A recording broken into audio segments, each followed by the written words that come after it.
This episode is brought to you by Shopify.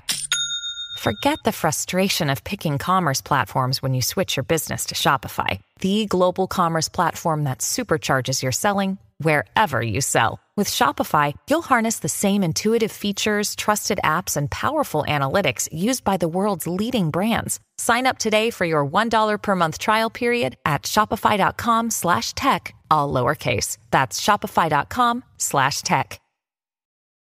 This episode is brought to you by Visit Williamsburg.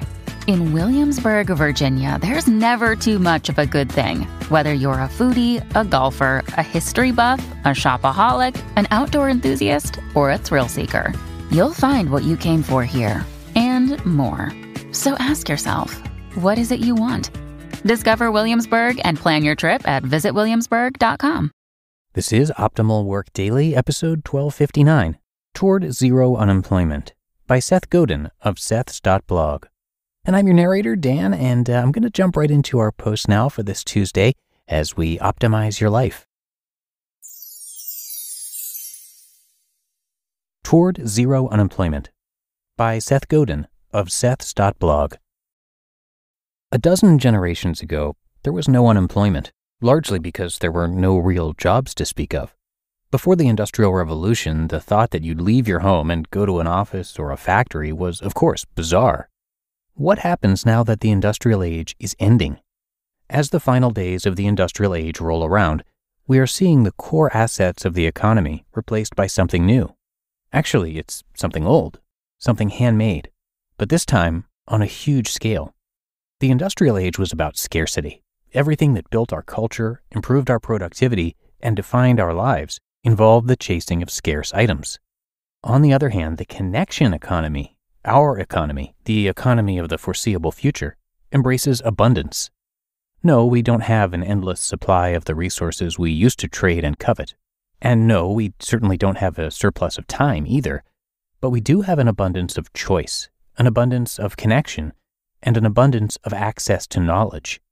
We know more people, have access to more resources, and can leverage our skills more quickly and at a higher level than ever before. This abundance leads to two races. The race to the bottom is the internet-fueled challenge to lower prices, find cheaper labor, and deliver more for less. The other race is the race to the top, the opportunity to be the one they can't live without, to be the linchpin we would miss if he didn't show up. The race to the top focuses on delivering more for more. It embraces the weird passions of those with the resources to make choices, and it rewards originality, remarkability, and art. The connection economy continues to gain traction because connections scale. Information begets more information, and influence accrues to those who create this abundance. As connections scale, these connections, paradoxically, make it easier for others to connect as well, because anyone with talent or passion can leverage the networks created by connection to increase her impact. The connection economy doesn't create jobs where we get picked and then get paid. The connection economy builds opportunities for us to connect, and then demands that we pick ourselves. Just as the phone network becomes more valuable when more phones are connected, scarcity is the enemy of value in a network, the connection economy becomes more valuable as we scale it. Friends bring us more friends. A reputation brings us a chance to build a better reputation. Access to information encourages us to seek ever more information. The connections in our life multiply and increase in value. Our stuff, on the other hand, becomes less valuable over time. Successful organizations have realized that they are no longer in the business of coining slogans, running catchy ads, and optimizing their supply chains to cut costs.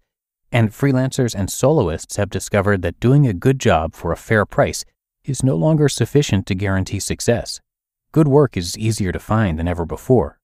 What matters now? Trust, permission, remarkability, leadership, stories that spread, and humanity, connection, compassion, and humility.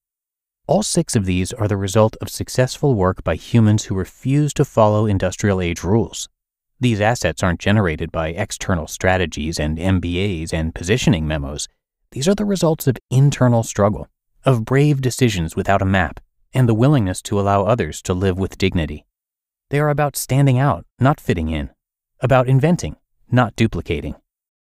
trust and permission.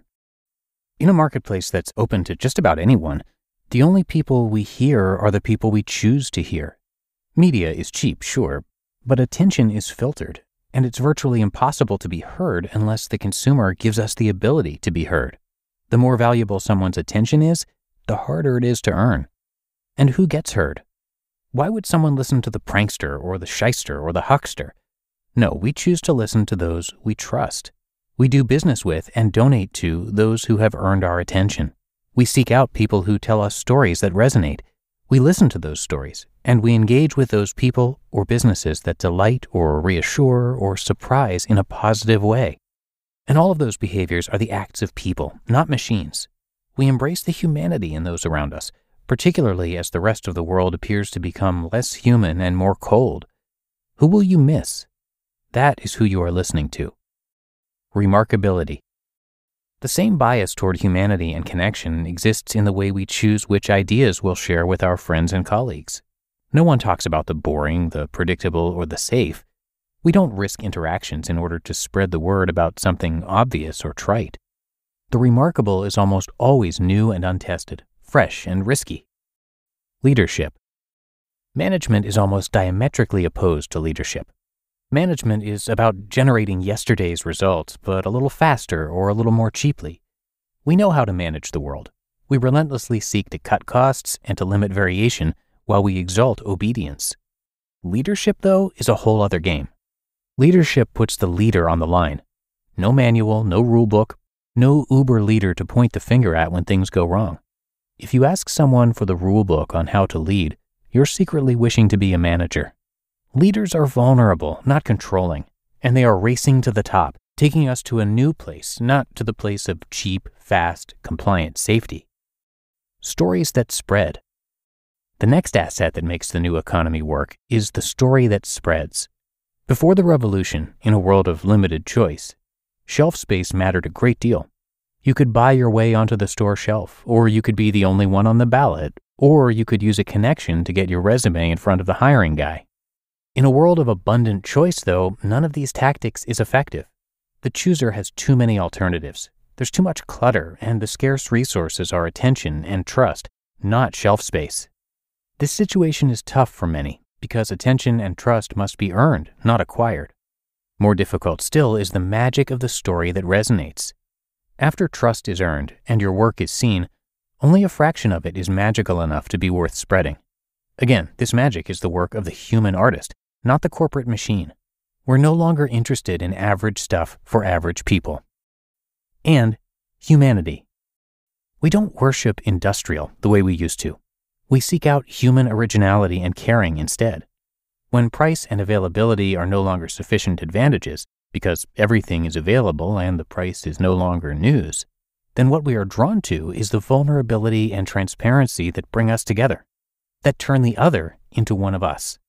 For a long time to come, the masses will still clamor for cheap and obvious and reliable, but the people you seek to lead, the people who are helping to define the next thing and the interesting frontier, these people want your humanity, not your discounts. All of these assets, rolled into one, provide the foundation for the changemaker of the future, and that individual, or the team that person leads, has no choice but to build these assets with novelty, with a fresh approach to an old problem, with a human touch that is worth talking about. I can't wait until we return to 0% unemployment, to a time when people with something to contribute, that's everyone, pick themselves, instead of waiting for a bureaucrat's permission to do important work. You just listened to the post titled Toward Zero Unemployment by Seth Godin of Seth's.blog. We're driven by this search for better. But when it comes to hiring, the best way to search for a candidate isn't to search, but match. If you need to hire, you need Indeed. Indeed is your matching and hiring platform with over 350 million global monthly visitors and a matching engine that helps you find quality candidates fast. And Indeed doesn't just help you hire faster.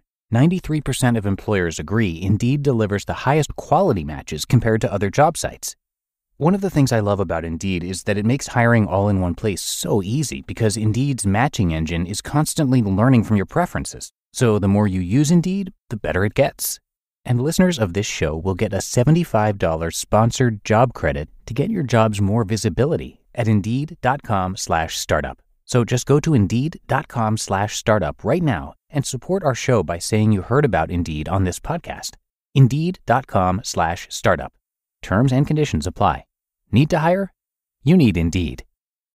You don't need me to tell you that something always comes up when you're running a small business. Take the pain out of payroll benefits and HR and put the joy back in running your business with Gusto. Gusto's payroll and HR services can make it a little easier. Gusto was designed for you, the small business owner.